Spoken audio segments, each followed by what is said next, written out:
Welcome to learning corner. இன்னைக்கு நம்ம பார்க்க போகிறது ஜனவரி 13 to 15க்கான கரண்ட் அஃபேர்ஸ். நம்ம தமிழ்நாடு கவர்மெண்ட் ஒரு சில அவார்ட்ஸை அனௌன்ஸ் பண்ணியிருக்கிறாங்க. திருவள்ளுவர் அவார்ட் மட்டும்தான் 2026க்கானதை அனௌன்ஸ் பண்ணாங்க. மற்றது எல்லாமே அதனோட ப்ரீவியஸ் இயர் தான் அனௌன்ஸ் பண்ணுவாங்க. அதாவது காமராஜர் அவார்ட் 2025க்கானது அப்படி. இந்த திருவள்ளுவர் அவார்டு வந்து டாக்டர் சத்யவேல் முருகனார் அவருக்கு கிடைச்சிருக்கு. இதோட 2 lakh rupees ப்ளஸ் ஒரு சவரன் கோல்டு ப்ளஸ் ஒரு சர்டிஃபிகேட். அடுத்தது காமராஜர் அவார்டு, இது 2025க்கானது. இது வந்து இதயத்துல்லாவுக்கு கிடைச்சிருக்கு. இந்த அவார்ட் கூடயும் 2 lakh rupees ஒரு சவரன் கோல்டு ஒரு சர்டிஃபிகேட். அடுத்தது மகாகவி பாரதியார் அவார்ட் 2025. இந்த அவார்ட் நெல்லை ஜெயந்தா அவங்களுக்கு கிடைச்சிருக்கு. இந்த பாரதியார் அவார்ட் கூடயும் 2 lakh rupees ஒரு கோல்டு சவரன் ஒரு சர்டிஃபிகேட் சிட்டேஷன். அடுத்தது பாவேந்தர் பாரதிதாசன் அவார்டு, இது யுகபாரதிக்கு கிடைச்சிருக்கு. இந்த அவார்ட் கூடயும் 2 lakh rupees ஒரு கோல்டு சவரன் ப்ளஸ் ஒரு சர்டிஃபிகேட். அடுத்தது திருவிக்கா அவார்டு, இந்த அவார்டு வந்து ஐஏஎஸ் ஆஃபீஸர் இறையன்புக்கு கிடைச்சிருக்கு. அடுத்தது தந்தை பெரியார் அவார்டு அருள்மொழி அட்வொகேட்க்கு கிடைச்சிருக்கு. அடுத்தது அண்ணல் அம்பேத்கர் அவார்டு விடுதலை சிறுத்தை கட்சியை சேர்ந்த சிந்தனை செல்வனுக்கு கிடைச்சிருக்கு. அடுத்தது பேரறிஞர் அண்ணா அவார்டு துரைமுருகன் அவருக்கு கிடைச்சிருக்கு. இந்த பேரறிஞர் அண்ணா அவார்டும் அண்ணல் அம்பேத்கர் அவார்டு இந்த 2 அவார்டுமே கூட 5 lakh rupees ஒரு கோல்டு சவரன் ப்ளஸ் ஒரு சிட்டேஷன் கிடைக்கும். அடுத்தது முத்தமிழ் அறிஞர் கலைஞர் அவார்டு, இதுக்கு வந்து கூட 10 lakh rupees ஒரு சவரன் கோல்டு ப்ளஸ் ஒரு சர்டிஃபிகேட் கிடைக்கும். இந்த முத்தமிழ் அறிஞர் கலைஞர் அவார்டுன்றது விடுதலை விரும்பிக்கு கிடைச்சிருக்கு. இந்த அவார்டே 2024 தான் கொடுக்க ஆரம்பித்தாங்க. இது கூடவே கியாபே விஸ்வநாதர் அவார்டு, அது வந்து செல்லப்பாவுக்கு கிடைச்சிருக்கு. ஸோ இந்த அவார்ட்ஸ்லாம் ரொம்ப இம்பார்ட்டண்ட். யார் யாருக்கு கிடைச்சதுன்னு பார்த்துக்கோங்க, கூடவே என்னென்ன கொடுத்தாங்கன்றதையும் பார்த்துக்கோங்க. நெக்ஸ்ட் வந்து நம்ம தமிழ்நாடு கவர்மெண்ட் இப்போது சென்னையில் டபுள் டக்கர் எலக்ட்ரிக் பஸ்ஸை 17 இயர்ஸ்க்கு அப்புறமா புதுசாக விட ஆரம்பிச்சிருக்காங்க. இந்த பஸ்ஸை வழங்கியிருக்கிறது யாருன்னா யூஎஸில் இருக்கக்கூடிய நம்ம தமிழர்கள் டிஎன் டயஸ்போரா இன் யூஎஸ். அது மட்டும் இல்லாமல் அசோக் லேலேண்ட் இவங்க 2 பேரும் சேர்ந்து ஹிந்துஜா ஃபவுண்டேஷன் கிட்ட டொனேட் பண்ணியிருக்காங்க. இதனோட ஓவரால் இன்வெஸ்ட்மெண்ட் வந்து 1.89 crore. இந்த ஹிந்துஜா ஃபவுண்டேஷன் டொனேட் பண்ணியிருக்கிறது தமிழ்நாடு டூரிசம் டெவலப்மெண்ட் கார்பரேஷனுக்கு டொனேட் பண்ணியிருக்கிறாங்க. இது Jan 12 வந்து சென்னையில் ஃபர்ஸ்ட்டு ஸ்டார்ட் பண்ணி வச்சிருக்கிறாரு நம்ம சீஃப் மினிஸ்டர் எம்.கே. ஸ்டாலின். அடுத்தது Tyler prize for environmental achievement, இதை இந்த என்விரான்மெண்ட் ஃபீல்டில் இருக்கக்கூடிய நோபல் ப்ரைஸ்ன்னு சொல்லலாம். இது இந்த 2026ல் டாக்டர் டாபி கேயர்ஸ்க்கு கிடைச்சிருக்கு. இவங்க ஒரு அமெரிக்கன் பயாலஜிஸ்ட். இவங்களுக்கு ஏன் கிடைச்சிருக்குன்னா இவங்களோட ஒர்க் ஆஃப் மைக்கோரிசல் ஃபங்கை. இந்த ஃபங்கை என்னென்னா அண்டர் கிரவுண்டில் ஒரு நெட்வொர்க் ஃபார்ம் பண்ணும். ஒரு பிளான்ட் ரூட்டில் இருந்து இந்த ஃபங்கை கனெக்ட் பண்ணி ஒரு நெட்வொர்க்கை ஃபார்ம் பண்ணும். இந்த தீசிஸ் அவங்க பண்ணதுனால தான் இந்த அவார்டு அவங்களுக்கு கிடைச்சிருக்கு. ஸோ $250,000 வந்து இவங்களுக்கு கிடைக்க போகுது April 23, 2026. எந்த இடத்துலனா ஆம்ஸ்டர்டாமில். அடுத்தது நம்ம ஆந்திர பிரதேஷோட deputy chief minister Pawan Kalyan தான் first Indian to formally inducted to Japanese samurai martial art. அந்த ஆர்ட் பேர் வந்து கெஞ்சுட்சு, இந்த கத்தி சண்டை மாதிரி ஜாப்பனீஸ் ஆர்ட். அடுத்தது யூஎன் செக்ரட்டரி ஜெனரல்ஸ் அவார்ட் 2025க்கானது நம்ம Indian army major Swathi Shanthakumar இவங்களுக்கு கிடைச்சிருக்கு. ஈக்குவல் பார்ட்னர்ஸ் லாஸ்டிங் பீஸ் அப்படின்ற இனிஷியேட்டிவ் தான் இந்த அவார்டு அவங்களுக்கு கிடைக்கிறதுக்கான மெயின் ரீசன். இது கூடவே இன்னொன்று என்னென்னா இந்த யூஎன் பீஸ் கீப்பிங் மிஷன்ட்டு ஒன்று இருக்குது. அதில் அதிகமாக கான்ட்ரிபியூட் பண்ணக்கூடிய ட்ரூப் யாருன்னா நம்ம இந்தியா தான். India is the largest troupe contributor in UN piece keeping mission. அடுத்தது அரளம் வைல்ட் லைஃப் சாங்சுரியை இப்போது அரளம் பட்டர்ஃப்ளை சாங்சுரின்னு மாற்றிருக்கிறாங்க. இது எங்கே இருக்குன்னா கேரளாவில் இருக்குது. கேரளாவில் இருக்கக்கூடிய கண்ணூர் டிஸ்ட்ரிக்ட்.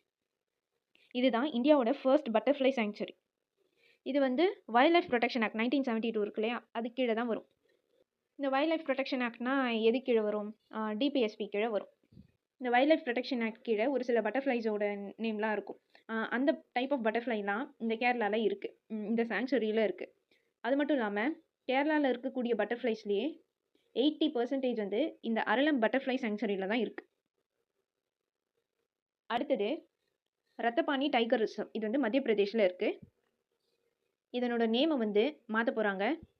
யாருன்னா archaeologist and Padma Shri awardee doctor Vishnu Shridhar வக்கான்கர்.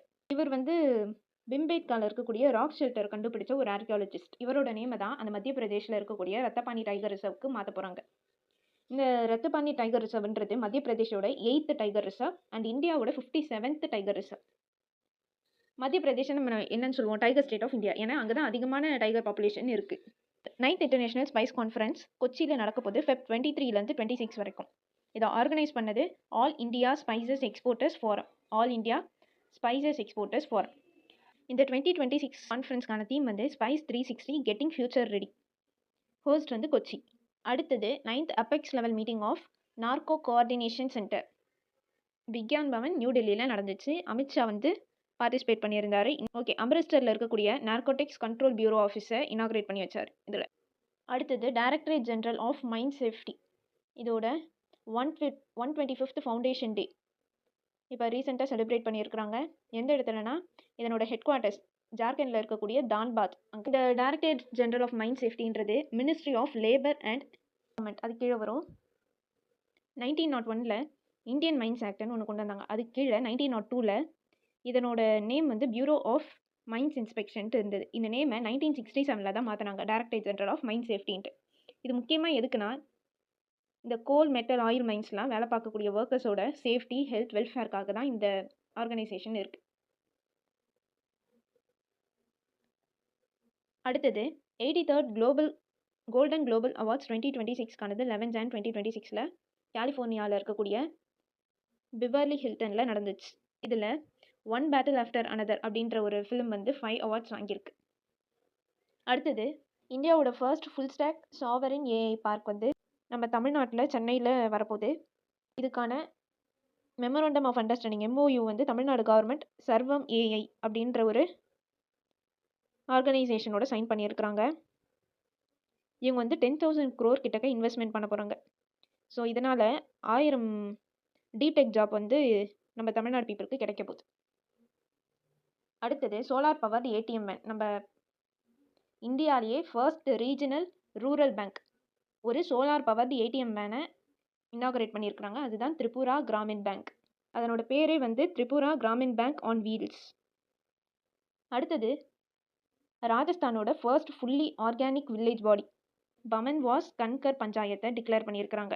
இந்த பஞ்சாயத்து கீழே வரக்கூடிய இடம் எல்லாம் இந்த agricultural activities organic farming practice தான் கொண்டு போயிட்டு இருக்கிறாங்க.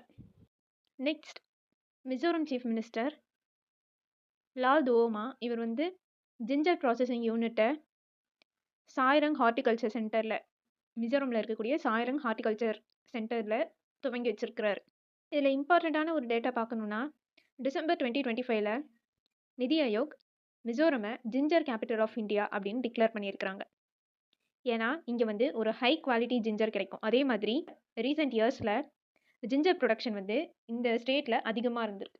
இதுவே இது வந்து ginger capital of India, ginger city of இந்தியான்னு கேட்டாங்கன்னா மத்திய பிரதேஷில் இருக்கக்கூடிய சிந்த்வாரா டிஸ்ட்ரிக்ட். ஸோ அதிகமாக ப்ரொடியூஸ் ஆகுறதுன்றது மத்திய பிரதேஷ். அதனால தான் அங்கே இருக்கக்கூடிய சிந்த்வாரா டிஸ்ட்ரிக்டை ஜிஞ்சர் சிட்டி ஆஃப் இந்தியான்னு சொல்கிறாங்க. குவாலிட்டியான ஜிஞ்சர் ப்ரொடியூஸ் ஆகுறதுன்றது மிசோரமில். அதனால தான் இதை ஜிஞ்சர் கேபிட்டல் ஆஃப் இந்தியான்னு சொல்கிறாங்க. இதை அனௌன்ஸ் பண்ணது நிதி ஆயோக். அடுத்தது second edition of Khelo India beach games 2026க்கானது தமன் அண்ட் டியூ தாத்ரா நகர் ஹவாலியில் இருக்கக்கூடிய கோக்லா பீச்சில் நடந்துச்சு. இது நம்ம ஆல்ரெடி பார்த்தோம். 6 கேம்ஸ் வந்து மெடல் கேமாக இருந்தது, 2 டெமோ கேம் வச்சாங்க. இதில் ஃபர்ஸ்ட் பிளேஸ்க்கு வந்திருக்கிறது கர்நாடகா ஸ்டேட், 3 கோல்ட். ஆக்சுவலாக இதில் என்னென்னா Karnataka first place, Tamil Nadu second place, Manipur third place. இதில் 3 ஸ்டேட்டுமே 3 கோல்டு எடுத்திருந்தது, 2 சில்வர் எடுத்திருந்தது. பிரான்ஸில் தான் வந்து டிஃப்ரென்ஸே வந்திருக்கு. கர்நாடகா வந்து 6 பிரான்ஸ் எடுத்தது, தமிழ்நாடு 3 பிரான்ஸ், மணிப்பூர் 2 பிரான்ஸ். இந்த ஈவெண்ட்டோட மேஸ்காட் வந்து பேர்ல், ஒரு டால்ஃபின் டைப். அடுத்தது எக்ஸசைஸ் சாஞ்ச சக்தி, இது வந்து நம்ம இந்தியன் ஆர்மி கண்டக்ட் பண்ணியிருக்கிறாங்க. இது வந்து சிவில் மிலிட்ரி அந்த ஒரு கோஆர்டினேஷனை இம்ப்ரூவ் பண்ணுறதுக்காக இதை வச்சுருக்காங்க. அதே மாதிரி ஒரு டிசாஸ்டர் மேனேஜ்மெண்ட்டாக இருக்கட்டும், இன்டர்னல் செக்யூரிட்டி, எமர்ஜென்சி ரெஸ்பான்ஸ், இது எல்லாத்துலேயும் நம்ம எப்படி இருக்கிறோன்றத ஒரு ரிஹர்ஸ் பண்ணிக்கிறதுக்காக தான் இந்த எக்ஸசைஸ்.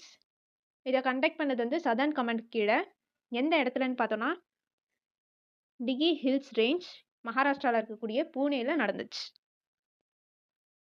அடுத்தது 28th conference of speakers and presiding officers of the commonwealth, இது நியூ டெல்லியில் நடந்துச்சு. நம்ம லோக்சபா ஸ்பீக்கர் ஓம் பிர்லா தான் இதனோட சேர்பர்சன். இதை இன்னாக்ரேட் பண்ணி வச்சது நம்ம பிரைம் மினிஸ்டர் மோடி. இந்த காமன்வெல்த்தில் கிட்டத்தட்ட 60 கண்ட்ரி இருக்கும். அடுத்தது இந்தியாவோட ஃபிஷ் ப்ரொடக்ஷன் பற்றி பார்க்க போகிறோம். 2013லேருந்து 14 வரைக்கும் அந்த இயர் டைம் பீரியடில் 95 லட்சம் டன் வந்து நம்ம இந்தியாவில் ஃபிஷ் ப்ரொடக்ஷன்ன்றது இருந்தது. இப்போ 2024 to 2025க்கான இந்த டைம் பீரியடில் 198 லட்சம் டன் வந்து இருக்குது. அதாவது 106% growth வந்துருக்கு. நம்ம இந்தியா தான் உலகத்திலேயே செகண்ட் லார்ஜஸ்ட் ப்ரொடியூசர். குளோபல் அவுட்புட்டில் 8% நம்ம தான் கொடுத்துட்ருக்கோம். இதுக்கு முக்கியமான ரீசன்ஸ்னு பார்க்கும்போது ஒரு சில ஸ்கீம்ஸ் இருக்குது. ஒன்று வந்து ப்ளூ ரெவல்யூஷன், இதுவும் இந்த ஃபிஷ் ப்ரொடக்ஷன் ரிலேட்டட் தான். அடுத்தது பிரதான் மந்திரி மத்ஸ்ய சம்பத யோஜனா. இன்னொரு ஸ்கீம் பிரதான் மந்திரி மத்ஸ்ய கிசான் சம்ரிதி சா யோஜனா. இந்த மத்ஸ்யனாலே ஃபிஷ்ஷுன்னு அர்த்தம். Next advisory board on disarmament மேட்டர்ஸில் ஹெட்டா ஒரு இந்தியன் டிப்ளமேட் டிபி வெங்கடேஷ் வர்மாவை யூஎன் செக்ரட்டரி ஜெனரல் வந்து அப்பாயிண்ட் பண்ணியிருக்கிறாங்க. இதுதான் ஃபர்ஸ்ட் டைம் ஒரு இந்தியன் இந்த பொசிஷனை ஹோல்ட் பண்ணுறது. ஸோ யார் advisory board on disarmament matters ABDM, இதனோட லீடராக இப்போ இருக்கிறது ஒரு Indian diplomat DP Venkatesh Varma. அடுத்தது ஹென்லி பாஸ்போர்ட் இண்டெக்ஸை வந்து 2026க்கானது ரிலீஸ் பண்ணியிருக்கிறாங்க. இந்த இண்டெக்ஸ் வந்து பொதுவாக 2006க்கு அப்புறமா தான் ரிலீஸ் பண்ண ஆரம்பித்தாங்க. இது என்னென்னா விசா இல்லாமல் எத்தனை டெஸ்டினேஷனுக்கு போக முடியுமோ அந்த கணக்கை வச்சு வரிசைப்படுத்துவாங்க. இதில் ஃபர்ஸ்ட் பிளேஸில் இருக்கிறது வந்து சிங்கப்பூர், செகண்ட் பிளேஸில் இருக்கிறது south Korea and Japan, last பிளேஸில் இருக்கிறது ஆப்கானிஸ்தான். கண்ட்ரிலேருந்து விசா இல்லாமல் 24 டெஸ்டினேஷனுக்கு தான் போக முடியும். நம்ம இந்தியாவோட பொசிஷன் பார்த்தோம்னா லாஸ்ட் டைம் 85 இருந்தது, இந்த தடவை 80 மாறி இருக்கு. நம்ம கண்ட்ரி 55 டெஸ்டினேஷனுக்கு விசா இல்லாமல் போக முடியும். சிங்கப்பூர் ஃபர்ஸ்ட் பொசிஷனில் இருக்கு இல்லையா, அந்த கண்ட்ரியோட விசா இல்லாமல் 180 டெஸ்டினேஷனுக்கு போகலாம். அடுத்தது எக்ஸ்போர்ட் ப்ரிப்பேர்னஸ் இண்டெக்ஸ் ரிலீஸ் பண்ணுறதும் நிதி ஆயோக் தான். இந்த எக்ஸ்போர்ட் ப்ரிப்பேர்னஸ் இண்டெக்ஸ் வந்து 2024க்கானதை ரிலீஸ் பண்ணியிருக்கிறாங்க. என்னென்னா நம்ம இந்தியாவில் இருக்கக்கூடிய ஸ்டேட்ஸ் அண்ட் யூனியன் டெரிட்டரி எவ்வளோ எக்ஸ்போர்ட் பண்ணுறதுக்கு ரெடியாக இருக்குது அப்படின்றத வச்சு தான் இந்த இண்டெக்ஸை ரிலீஸ் பண்ணுறாங்க. ஸோ இதை வச்சு நம்ம இந்தியாவை 2030க்குள்ளே இந்த எக்ஸ்போர்ட் பண்ணக்கூடிய பொருள் வந்து USD 1 ட்ரில்லியன் மெர்ச்சன்டைஸ் வரைக்கும் எக்ஸ்போர்ட் பண்ணணுன்றது தான் நம்மளோட டார்கெட். ஸோ இவங்க ரிலீஸ் பண்ண இந்த இண்டெக்ஸில் டாப் பெர்ஃபார்மிங் லார்ஜ் ஸ்டேட்ஸ்ன்னு பார்த்தோன்னா ஃபர்ஸ்ட் பிளேஸ் மகாராஷ்டிரா, அப்புறம் தமிழ்நாடு, குஜராத், உத்தரப்பிரதேஷ், இந்த லெவலில் இருக்கிறோம். நம்ம செகண்ட் பொசிஷனில் இருக்கிறோம், மகாராஷ்டிராக்கு அடுத்து Tamil Nadu. Leading small states north eastern states and union டெரிட்டரிஸ்லாம் பார்த்தோன்னா ஃபர்ஸ்ட் பிளேஸ் அதில் உத்தரகாண்ட் இருக்கிறாங்க. ஸோ இதில் மகாராஷ்டிரா, அதில் உத்தரகாண்ட், நம்ம செகண்ட் பிளேஸில் இருக்கிறோம் லார்ஜ் ஸ்டேட்ஸ். அடுத்தது நியூஸ் பிட்ஸ் பார்ப்போம். அக்கா படை ஸ்கீம், இது வந்து கர்நாடகாவில் இருக்கக்கூடிய தக்ஷிண கன்னடா டிஸ்ட்ரிக்டில் லான்ச் பண்ணியிருக்கிறாங்க. இப்போ தமிழ்நாட்டில் எப்படி போலீஸ் அக்கா அந்த ஸ்கீம் இருக்கோ அதே மாதிரி இந்த scheme safety of women and சில்ட்ரனுக்காக. இது வந்து department of women and child development கீழே வரும். ஓகே, அடுத்தது வெய்மர் ட்ரையாங்கிள் அப்படின்னா ஃபர்ஸ்ட் என்னன்னு பார்ப்போம். வெய்மர் ட்ரையாங்கிள் டயலாக்னு ஒன்று நடக்கும். இது வந்து ஒரு பொலிட்டிக்கல் குரூப்பிங், ஒரு குறிப்பிட்ட பகுதியோட பொலிட்டிக்கல் குரூப்பிங்கை தான் இப்படி சொல்லுவாங்க. எந்தெந்த பகுதின்னு பார்த்தோம்னா ஃப்ரான்ஸ், ஜெர்மனி, போலாண்ட். ஸோ இந்த மீட்டிங்கில் இந்தியா ஃபர்ஸ்ட் டைமாக பார்ட்டிசிபேட் பண்ணியிருக்கிறாங்க. இதை ஃபர்ஸ்ட்டு ஆகஸ்ட் 29, 1991 ஸ்டார்ட் பண்ணாங்க. இதில் ஃபர்ஸ்ட் டைமாக நம்ம இந்தியா இப்போ தான் பார்ட்டிசிபேட் பண்ணியிருக்காங்க. அடுத்தது third Indian light house festival வந்து ஆந்திர பிரதேஷில் இருக்கக்கூடிய விசாகப்பட்டினமில் நடந்திருக்கு, January 9 to 10. ஒரு சில டேட்டாஸ் இஸ்ரோ வந்து இப்போ ரீசெண்டாக PSLV C62வை லான்ச் பண்ணி அது அவ்வளோவா சக்ஸஸ்ஃபுல்லாக ஆகலை. ஸோ இதை கேரி பண்ணது வந்து அன்விஷா. இது இஸ்ரேல் 7 UN ஏஜென்சியிலேருந்து வெளியில் வந்துட்டாங்க. இதுக்கான காரணமாக political bias, hostile position, ineffective function of UN bodies, ஒழுங்காக அவங்க ஃபங்க்ஷன் பண்ணல அப்படின்றத அவங்க காரணமாக சொல்லியிருக்கிறாங்க. இதை அனௌன்ஸ் பண்ணது ஃபாரின் மினிஸ்டர் கீடான் சார். நெக்ஸ்ட் வந்து தமிழ்நாடு கவர்மெண்ட் ஒரு சில பாலிசியை அறிவிச்சிருக்கிறாங்க. ஒன்று வந்து TN வார்ஹவுஸ் பாலிசி, தமிழ்நாடு சேமிப்பு கிடங்கு கொள்கை. இது வந்து 2026க்கானது. அதாவது வார்ஹவுஸ் எல்லாம் கொஞ்சம் மாடர்னைஸ் பண்ணுறது தான் இதனோட நோக்கம். இன்னொன்று Tamil Nadu circular economy investment policy. Next defence forces veterans day. இது வந்து 14th January வருஷம் கொண்டாடிட்டு வராங்க.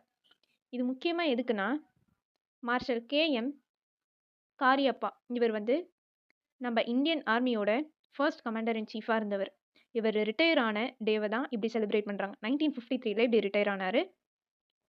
ஸோ ரிட்டையர்டு டேவை Jan 14, 1953 டிஃபென்ஸ் ஃபோர்ஸ் வெட்டரன்ஸ் டேன்னு செலிப்ரேட் பண்ணுறாங்க. இதுவே இந்தியன் ஆர்மி டேன்னு பார்த்தோம்னா, ஜான்வரி 15, 1949. Army டேனா January 15. இது வந்து அதே ஃபீல்ட் மார்ஷல் கே.எம். காரியப்பா ஃபர்ஸ்ட் டைமா இந்தியன் கமாண்டர் இன் சீஃபா நம்ம இந்தியன் ஆர்மில பதவி ஏத்துக்கிட்ட நாள். அதுதான் ஜான்வரி 15, 1949. ஜான்வரி 14, 1953ல ரிட்டயர் ஆயிட்டாரு. இவர் வந்து ரீப்ளேஸ் பண்ண பிரிட்டிஷ் ஜெனரல் யாருன்னா, சர் பிரான்சிஸ் ராய் பட்சர். அடுத்தது நேஷனல் ரோட் சேஃப்டி வீக் 2026க்கானது நம்ம இந்தியால ஜான்வரி 11 to ஜான்வரி 17 வரைக்கும் செலிப்ரேட் பண்றாங்க. இது முக்கியமா எதுக்குன்னா, ஒரு அவேர்னஸ் கிரியேட் பண்றதுக்காக, டிராஃபிக் ரூல்ஸ் பத்தி, ரோட் ஆக்சிடென்ட்ஸ் கம்மி பண்றதுக்காக. இந்த 2026க்கான தீம் வந்து சதக் சுரக்ஷ ஜீவன் ரக்ஷா, அதாவது ரோட் சேஃப்டி, லைஃப் சேஃப்டி அப்படின்ட்டு அர்த்தம். Thank you. இந்த மாதிரி நிறைய கண்டென்ட்க்கு மறக்காம லேர்னிங் கார்னரை சப்ஸ்கிரைப் பண்ணிடுங்க. இந்த வீடியோ பிடிச்சிருந்தா உங்க ஃப்ரெண்ட்ஸ்க்கு ஷேர் பண்ணிட்டு ஒரு லைக் பண்ணிட்டு போங்க.